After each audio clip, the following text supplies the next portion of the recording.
Gustav Kirchhoff nació el 12 de marzo de 1824 en Berlín. Es un científico prusiano, físico, del cual sus investigaciones científicas contribuyeron en el área de la óptica, la espectroscopía, la emisión de radiación del cuerpo negro y los circuitos eléctricos. Esto último derivando en dos leyes fundamentales utilizadas para la solución de circuitos, que son la ley de corrientes de Kirchhoff y la ley de los voltajes de Kirchhoff. La ley de corrientes de Kirchhoff dice que la sumatoria de las corrientes que entran es igual a la sumatoria de las corrientes que salen en un nodo de un circuito, tal y como está acá representado. En este nodo está entrando una corriente y salen dos corrientes, dando como resultado una ecuación que la corriente 1 es igual a la corriente 2 más la corriente 3, y esto cumple la primera ley de corrientes de Kirchhoff. La segunda ley, que habla sobre la ley de voltajes de Kirchhoff, dice que el voltaje total de un circuito es igual a la sumatoria de sus voltajes en cada resistencia o cada elemento. Tal y como está acá, vemos que está el voltaje total y hay un voltaje 1, voltaje 2 y voltaje 3. La sumatoria de esos voltajes debe ser igual al voltaje total de todo el circuito. Bueno, aquí tenemos un ejemplo de cómo resolver un circuito aplicando la segunda ley de Kirchhoff, que es la ley de los voltajes. Hay diferentes métodos para resolver circuitos, se llama análisis de circuitos, es unos análisis de malla que utiliza la segunda ley, y hay otro que se llama análisis nodal, que utiliza la primera ley de corrientes de Kirchhoff. En este caso, la ley dice, o el análisis de malla dice que yo tomo la corriente en el sentido de las manecillas del reloj y saco una ecuación, y igualo las dos para hallar las corrientes en las resistencias o en un punto específico que necesite el circuito. Por ejemplo, en este caso, este circuito, yo tomé una corriente en ese sentido. Entonces, digamos, para sacar eso sería la malla 1 y eso sería la malla 2. Para la malla 1 comenzaríamos entonces por la fuente, que sería menos 5 voltios, porque está entrando, la dirección de la corriente la entra por el negativo, más un ohmio por la corriente 1, que es de esta malla, ¿cierto? Aquí lo que estamos aplicando es lo mismo que dice la ley de Ohm, que el voltaje es igual a la corriente por la resistencia.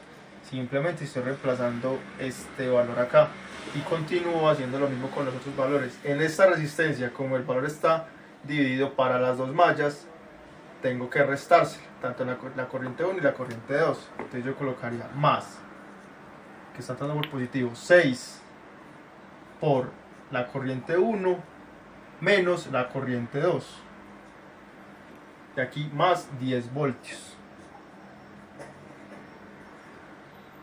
Eso es igual a 0.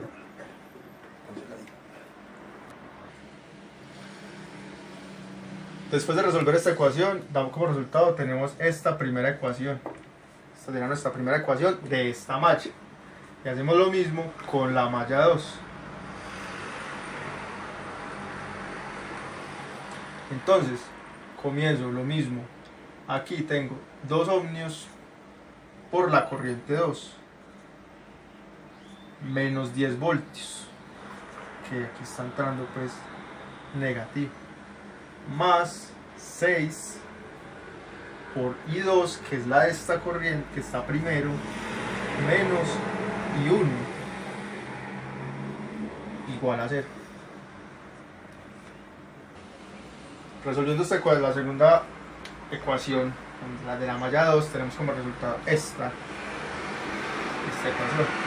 Ya tenemos estas dos ecuaciones y hay diferentes formas de hallar las corrientes de circuito. Podemos utilizar el método de Cramer. Entonces podemos utilizar la I1, que es por determinantes. Entonces reemplazamos el valor aquí de estos valores acá,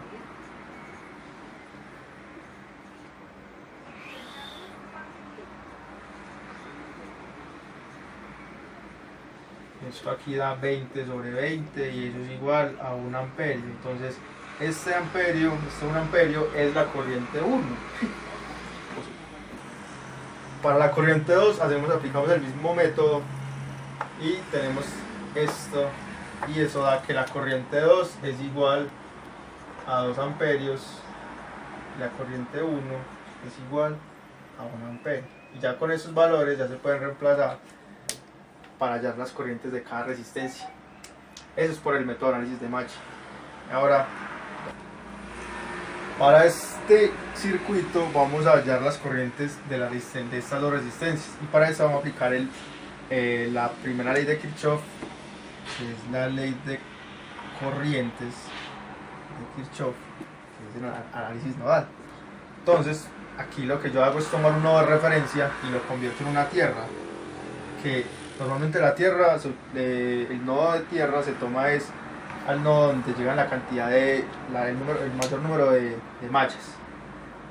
Y por ejemplo acá entonces tengo 2 nodos y solamente voy a utilizar uno, entonces solamente saldría una ecuación. También tengo las 2 corrientes, y acá tengo una fuente de corriente. Tengo una fuente de corriente dependiente que ya me dice que la corriente en esta malla es de 1 amperio. Entonces tengo que I es igual a 1 amperio. Entonces para este nodo 1, digo que las corrientes que entran son iguales a las corrientes que salen. Entonces tengo que I es igual a I1 más I2. Pero ya sé que I es 1. Ahora tengo que definir qué es I1 y qué es I2. Entonces, como es la diferencia de potencial entre este punto y este punto, tengo que sacar de B1 menos este B es B0 sobre la resistencia. Pero yo aquí tengo otra fuente. Como es una diferencia de potencial, tengo que restarle esta fuente de acá. Entonces yo sé que I1 es igual a B1 menos 24 sobre 6, que es la resistencia, porque ya saben que corriente es igual a voltaje sobre resistencia por ley de Ohm. Como es una diferencia potencial, pues ya hago la resta. Y lo mismo hago para la corriente 2, que sería B1 menos 0, no lo pongo, sobre 12, que es la resistencia. Entonces ya simplemente estos valores los reemplazo acá en esta ecuación. Entonces yo tengo que entonces tengo que I es 1 amperio, es igual a I1, que es B1 menos 24 sobre 6, más B1 sobre 12. Resolviendo la ecuación, tenemos como resultado que B1 es igual a 20. Entonces, ya con esto, ya simplemente reemplazamos este valor de 20, lo reemplazamos en I1 y en I2 para hacer la corriente en esos puntos. Reemplazando el valor del voltaje que obtuvimos en la ecuación, lo reemplazamos en la corriente y tenemos que la corriente 1 es menos 0.66 amperios y en la corriente 2 es 1.67 amperios. En esta corriente 1, si dio negativo, quiere decir que el sentido de la corriente es al contrario de como la tomamos acá. Quiere decir que aquí no está entrando, bueno, está saliendo, sino que está entrando.